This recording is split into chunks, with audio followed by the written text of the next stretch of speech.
Assalamualaikum warahmatullahi wabarakatuh. Jumpa lagi dengan saya. Jadi video ini adalah video keterangan tambahan dari kitab Nahwul Qulub yang ini tidak ada di dalam kitabnya. Ini hanya murni pendapat saya pribadi. Gitu ya. Dan ini masih seputar i'rab rafa. Kalau di video kemarin kita sudah belajar mengenai tata cara atau beberapa step agar hati seseorang itu mendapatkan derajat yang tinggi. Nah, sekarang kita benar-benar kaitkan dengan yang ada di dalam ilmu nahwu. Jadi i'rab rafa. I'rab rafa itu memiliki 4 tanda. Yang pertama dhammah, yang kedua adalah wawu, yang ketiga alif, yang keempat adalah subutun nun.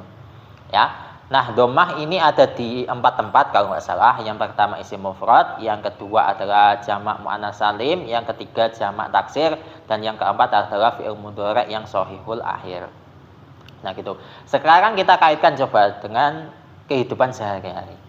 Agar seseorang itu mendapatkan derajat yang rafa, yang mulia di sisi Allah, ya tentunya bukan di sisi makhluk, karena kalau derajat tinggi di sisi makhluk itu tidak ada nilainya kalau Allah menganggapnya hina atau rendah gitu. Jadi derajat tinggi di sisi Allah itu caranya satu diperoleh dengan dhammah, mengumpulkan, alias tidak membedakan satu dengan yang lain, tidak membedakan ras, warna kulit, etnis atau agama, ya. Karena kalau selama hidup di dunia semua manusia itu ya sama-sama manusia gitu ya. Nah, ini isim mufrad yang pertama ya. Isim mufrad itu sebagai lambang diri kita pribadi, diri sendiri. Isim yang menunjukkan makna satu. Ya. Kemudian yang kedua adalah jamak muannats salim. Nah, begitu juga hubungan yang tidak boleh terlepas itu hubungan dengan perempuan, karena perempuan ini adalah sebagai apa ya istilahnya itu yang apa ya memproduksi sekian banyak manusia, laki perempuan itu sumbernya itu dari perempuan. Dan ini hubungan pertama itu kita bisa lakukan dengan ibu kita, nenek kita, saudari kita, keluarga kita yang perempuan. Itu dimulai dari situ. Nah, kemudian yang ketiga itu adalah jamak taksir. Berarti ini cakupannya lebih luas ya. Jamak taksir ini berarti nggak hanya dari kalangan perempuan tapi juga dari kalangan laki-laki, karena jamak taksir itu enggak melulu semuanya itu benda, ada juga yang jamak taksir itu dipakai untuk laki-laki seperti zuhad, ubad, orang yang ahli zuhud, orang yang ahli ibadah itu kan pakai jamak taksir bukan jamak mudzakkar salim ya kan. Berarti ini cakupannya kalau jamak taksir itu lebih banyak, enggak hanya laki-laki tapi juga hewan, makhluk lain selain manusia. Ya, itu semuanya sama kita rangkul, kita dom. Berarti di sini kita menjalin tali silaturahim atau silaturahmi atau silaturahim yang benar. Dengan semuanya, diri kita sendiri, kepada keluarga kita yang laki, yang perempuan, kepada makhluk lain kita menjalin hubungan yang baik. Nah, itu kemudian ditutup dengan fi'il mudhari' yang shahihul akhir. Fi'il mudhari' itu mencerminkan lil istimrar, kegiatan yang terus-menerus kita lakukan dari sekarang sampai nanti. Dan ini shahihul akhir, alias tidak ada unsur apapun. Maksudnya itu tidak ada unsur kepengen diakui atau kepengen apa. Karena shahihul akhir inilah yang menentukan husnul khotimah. Kalau husnul khotimahnya itu sahih, tidak ada unsur riya atau dan yang lain sebagainya tadi, maka ini bisa didapatkan derajat tinggi dengan cara mengumpulkan itu tadi. Semoga penjelasan saya ini enggak sesat ya. Itu untuk derajat tinggi yang pertama diperoleh dengan dham, mengumpulkan alias menjalin silaturahim, dan itu terus-menerus dilakukan sampai akhir hayat dan tidak ada unsur riya, sum'ah atau apapun yang berkaitan dengan penyakit hati itu. Yang kedua, derajat tinggi di sisi Allah itu diperoleh dengan wawu.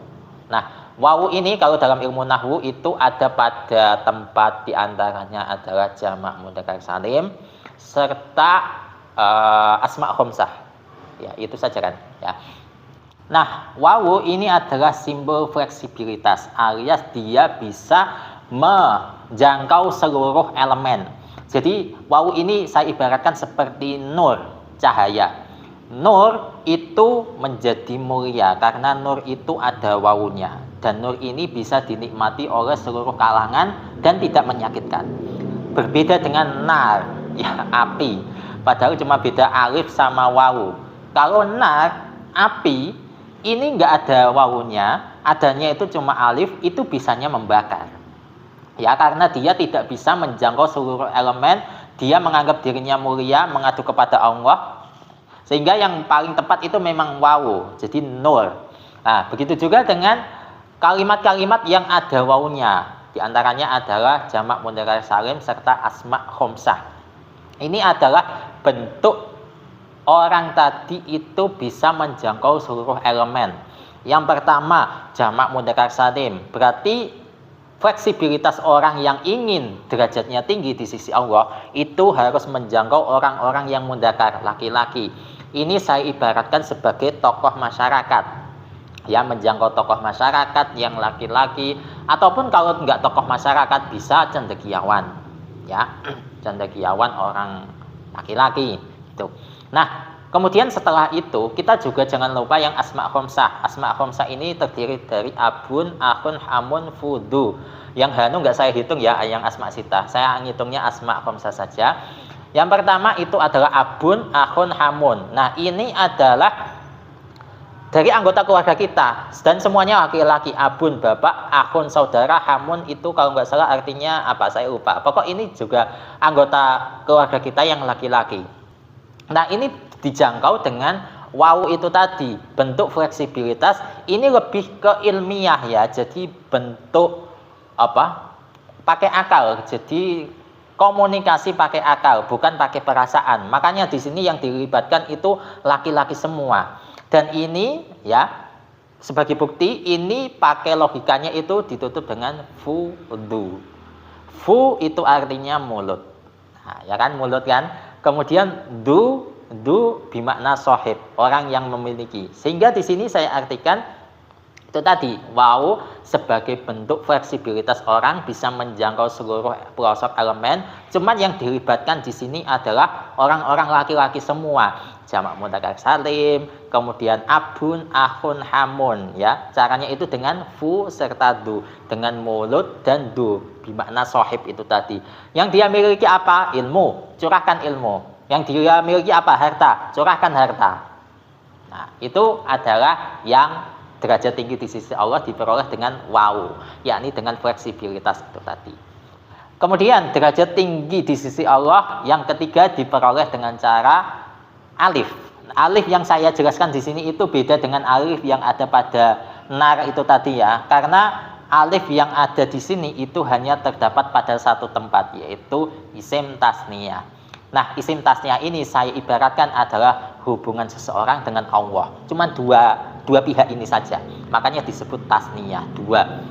Nah, ketika sudah berkomunikasi atau munajat dengan Allah, kita itu harus bisa menjadi hamba yang di mata Allah itu yang mulia, semulia-mulianya. Ya, meskipun kita tidak bisa menyaingi kemuliaan Nabi besar Muhammad SAW, kemuliaan para sahabat dan wali-wali, tapi setidaknya kita itu menjadi pribadi yang paling mulia sebisa kita di mata Allah.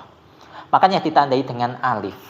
Alif itu bentuk vertikal, ya, menuju ke Allah Subhanahu wa taala. Karena Allah saja dimulai dengan huruf alif penulisannya. Itu. Nah, kemudian untuk derajat tinggi di sisi Allah, ya, yang rofa, itu cara terakhir diperoleh dengan nun. Subutun nun. Nah, nun ini saya artikan sebagai niat, ya. Dari nawwana yunawwinu tanwinan, ya. Atau nawa yanwi niyatun, niatan. Tanwin. Makanya derajat tinggi di sisi Allah yang tanda-tanda isim itu yang pertama itu bil jari, kemudian yang kedua wat tanwini. Tanwin itu diartikan sebagai niat sungguh-sungguh mencari ridha Allah. Nah, begitu juga untuk derajat rofa tinggi di sisi Allah diperoleh dengan nun. Nun itu adalah niat. Dan niat ini kita aplikasikan ke af'al khamsah, fi'il-fi'il yang 5. Jadi kalau definisi af'al khamsah yang simpel adalah setiap fi'il mudhari' yang diakhiri alif tasniyah, waw jamak serta ya muannas mukhatabah. Nah, berarti untuk niat ini itu kita fleksibel ya, lihat medan kita. Kalau medan kita itu af'al khamsah yang alif tasniyah, berarti kita sebagai orang yang bisa menasihati orang lain satu. Ya, satu. Entah itu teman kita, saudara kita, atau orang terdekat kita. Ya. Kemudian jika medannya itu af'al khamsah yang diakhiri waw jamak, berarti kita menasihati sekelompok orang yang lebih banyak. Misalkan kita sudah menjadi orang yang kegiatan kita itu dai ilallah, ya, mengajak kebenaran menuju Allah kepada orang lain, ya, mengajak orang lain untuk dekat kepada Allah, mengingatkan yang salah, ya. Dan ini medannya itu bisa dijangkau oleh ulama. Kalau ulama lewat petuah-petuah, kalau pejabat itu lewat kebijakan yang membela rakyat, pro rakyat, seperti itu. Jadi niatnya itu memang murni lillah. Dan itu tadi medannya bisa ke satu orang atau banyak orang, atau kemudian yang terakhir medannya itu adalah af'al khamsah yang ya muannas mukhatabah. Berarti medannya itu adalah istri kita sendiri. Ya, istri kita sendiri. Dan di situ disebutkan ya muannas mukhatabah itu satu, ya. Karena kalau kita perhatikan af'al khamsah yang ada ya muannas mukhatabahnya itu hanya ke fi'il mudhari' yang menunjukkan perempuan satu. Jadi setidaknya itu seorang itu punya istri satu gitu, ya. Istri satu itu sudah cukup gitu. Tuh, nggak harus poligami, ya, karena poligami nggak wajib, ya. Jadi medannya itu istri kita, ya. Itu kalau niat kita itu untuk membenahi orang lain, ya, kalau misalkan orang lain itu salah, begitu juga kalau kita salah, ya, kita niat menjadi pribadi yang semakin baik, kita nggak masalah kalau diingatkan atau ditegur orang lain.